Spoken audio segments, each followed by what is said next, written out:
What do you think about Muslims? I love them to death, and they're the closest things to Christians we got. Tell me more. Well, because they believe in a God. They know that there's a God. They have a way of life. They have a book that they follow. They're very devout people. They've just been deceived. And I think it's this simple. The life of Muhammad speaks for itself. When you talk about a man who, in factual statement right here, Muhammad was a pedophile by today's standards. So you're talking about a man who was a pedophile. He had a 6-year-old wife, a 9-year-old wife, 11-year-old wife, had all these wives. He's not righteous. Jesus Christ is the one who's righteous. But these people have been deceived by Muhammad. Muhammad came after Jesus Christ, okay? Jesus Christ had long been on this planet before Muhammad. He comes around and he's trying to steal all the glory. But this is not a righteous man, okay? And like I said, by all accounts, he's a pedophile. And I don't care if Muslims come bomb my farm right now. I don't care. I'm going to tell the truth, and the truth is Muhammad's a pedophile. I won't worship him. He's not a holy man, and he don't deserve my respect. But you said you love Muslims. I love Muslims. I love people. I just don't like that they're Muslims. In fact, I got a lot of Muslim friends because that's the cool thing about MMA is like all the people train together, and you just kind of don't bring that stuff on the mats, a lot. But I have a lot of Muslim friends, and I try to preach the word of Jesus to him all the time. And the number one thing I have to say is that Muhammad is a pedophile. He had multiple young wives. That's something Jesus Christ would never do. Have you ever fought somebody from Khabib's camp? No, I fear no man. I'll say that right to anybody's face. I don't care who you are. You can come kill me, but you're not going to take the truth out of my mouth. You can cut my tongue out, and I'm going to sit here and tell you Muhammad's a pedophile because I like calling pedophiles out for what they are. Bryce, who from Khabib's camp is in your weight category? I'm not sure, but there was a guy named Zabit who's probably a Muslim who's over there, but he retired. But shoot, if they want to do Russia versus America, that's fine. I'm not scared of none of those guys. Like I said, I'm protected by the Holy Spirit. So okay. So let's say you love Muslims, then you're saying what you're saying about Muhammad. Got it. And then. So now, walk me through what you think about Jews and Israel. So what do you think about the religion of Judaism and Israel? Well, I think even the Bible says that the Bible definitely says that people that call themselves Jews are not. So Jesus said that. I mean, just straight out of his mouth. He said people will say that they're Jews, but they are not. They're wicked. And I think that that's what's going on. And I believe that 99% of the Jews are really nice people, but who has all the wealth, a lot of rich Jews, you know what I mean?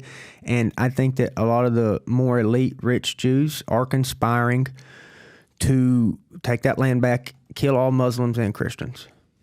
You think kill all Muslims and Christians? Yes. You think Jews want to kill all Muslims and Christians? I think the elite ones do, yeah. I think a lot of the elite Jews want to kill Christians and Muslims. Why would you say that? What would make you think that's their motive? Well, I mean, that's just what they believe in. They deny Jesus Christ, and so they view themselves as superior.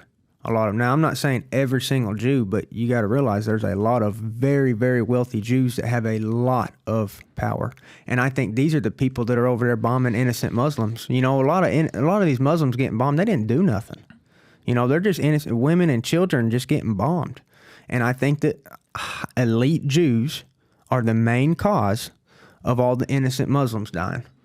What do you think? Okay, but they use Christian tax dollars to do that. Yes. Yeah, so at least financially, they're very frugal. Maybe is a word where they're willing to borrow your money to do it, not their own money to do it. Exactly. Okay, so let me ask you: who do you trust more? Who do you trust more? Do you trust more a Muslim's motive or a Jew's motive? And I'm talking specifically the ones of power and the ones of influence. I think that the Jews conspire more than the Muslims do. I think the Muslims, if anything, just want to be left alone. But they're not going to be left alone. They're going to be continuously bombed. That Iran and Iraq, all that area, they're going to be pushed to the point where they have to retaliate. And those Muslims they're going to form armies. They're going to bring the Russians and Chinese into the fight, and they're going to retaliate. I think all those Muslims are going to gang up and give hell on this earth. But I believe that they're being pushed to that point. I don't think that a lot of them are that evil. I mean, some of them are, but you also have some evil Christians out there, But in general, I've never met a Muslim personally that I didn't like. Yeah. In Arkansas, when you went to school, how many was the school mainly Caucasian, white? Was there a lot of Jews, or was there, I'm assuming there's no Jews and no Muslims in where you went to school? Absolutely, yeah. I mean, I went to Cabot, so that was like there was only 2 black kids in our whole school. Right. But I was an atheist then, anyways.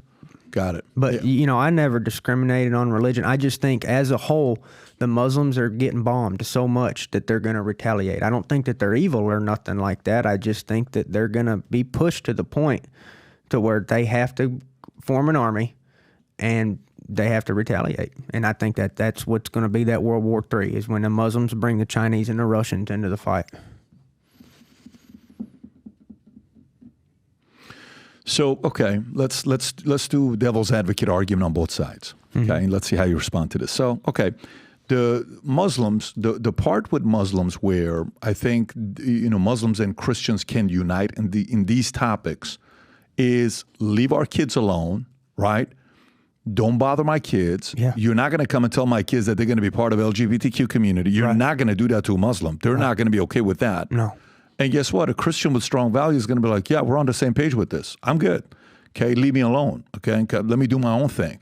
And that's Muslims. That's the good, right? Values, principles, family. Leave me alone. I'll do my own thing. Yeah. Great. On the Jew side, that they may say, look, we have better financial ideas than you guys do. We are raised based on ideas on doing business together. When one makes money, 5 makes money, and we reinvest. We're frugal with our money. We're cheap. We don't necessarily go out there and waste our money on stuff that we don't have. We're long-term thinking. You guys spend all your money. Is that my fault that your family doesn't teach you about how money works and we do? Is it my fault that you guys are not thinking long-term and we are? What's wrong with that? So you mean to tell me you wouldn't want to have influence as well? What if you work your way up and you have some kind of influence? You wouldn't use your influence to share the gospel or message of Jesus Christ? Wouldn't you want to do that? Both arguments may be a valid argument that they're making, right? Mm-hmm. But what you're saying, and I don't want to put words in your mouth, maybe you can correct it. You're saying is, no, their motive is a different motive than just money. Is that what you're saying? The elite Jews? Absolutely. What do you think their motive is? Are you saying to control that Holy Land and to kill non-Jews? I think that there are Jews in positions of power that want to kill non-Jews and take back Israel. Give examples of them killing non-Jews. I understand you could say Muslims in Gaza, but give examples of killing non-Jews, like Christians. Well, I mean, Catholics, look at all of this bombing that we've done over in Iraq, Afghanistan, brother. The body counts in the millions. Yeah, millions. But that's Muslims. Millions. Yeah, but who's killing the Muslims? Okay, so white people. Right. That's what I'm trying to tell you is they're being pushed to the point. But that's not Jews, though. They don't. It's American tax dollars, but who controls Congress? The Jews. The Jews control it. So you're going to AIPAC is where you're going. That's what I'm telling you, brother. Okay, the Jews control where our tax. The elite Jews are using Christian tax dollars to bomb Muslims. Let me ask you a question. If Muslims had the ability, I'm sure you've seen the clips where they say, "Hey, what do you think we're trying to do? We're trying to bring Sharia law to every single place." I had a guy on the podcast here, Daniel Harikaju, okay? I enjoy talking to him, and he is fully a Muslim, okay, Iranian guy. I think he lives in Texas. Mm-hmm. And he's actually an intellect. You can have a good conversation with him. Mm-hmm. But when I ask him, tell me about Sharia law. No, this is exactly what it stands for. That's what you believe. That's what we believe. And the laws in America that we're going, you want to bring those laws here? Look, if it happens, but right now it's not like that. And then there's even the other video, Rob, the one in Canada. Do you remember that one man in Canada was kind of like, you know what we're going to do to you? Watch what we're going to do to you. When you're not even thinking about it, we're going to bring the Sharia law. You've never seen it? Have you ever seen this clip or no? Yeah. Well, I've seen the immigrants threatening people. Like, it might have been that exact clip. But, I think that they're organizing to attack us. I mean, the United States. Muslims. Some of them, yeah. And is this the entire clip, Rob? Okay, I've not seen this. Okay, I want you to watch this clip. I'm going to get your thoughts on this. Go for it. What happened to a gay couple in Palestine, sir? What? What would happen to a gay couple in Gaza? Executed according to Islamic law. Islam doesn't endorse gayism. Islam doesn't endorse homosexuality. Just like Canada doesn't endorse a lot of things. So would you like to see Sharia law in Canada replace Canadian law? At some point it will. You know, because we have families, we are making babies. You're not. Exactly. Your population is going down the slump, right? And by 2060, according to Pew Research Institute, your research, by 2060, Muslims will be the biggest religious group the world over. What are you going to do then? Actually, to oppose Sharia is even then? Well, you know what? I'm very appreciative of the honesty. We don't usually get that. One day we can have a Muslim majority nation here in Canada, right in your face. What happened to What do you think about that? So my first thought about that is look at that extreme Muslim, okay? And that's what it devolves into, is them wanting to kill gays, okay? That's the most extreme form of it that you're going to see right there. Now, Christianity, they don't like gays.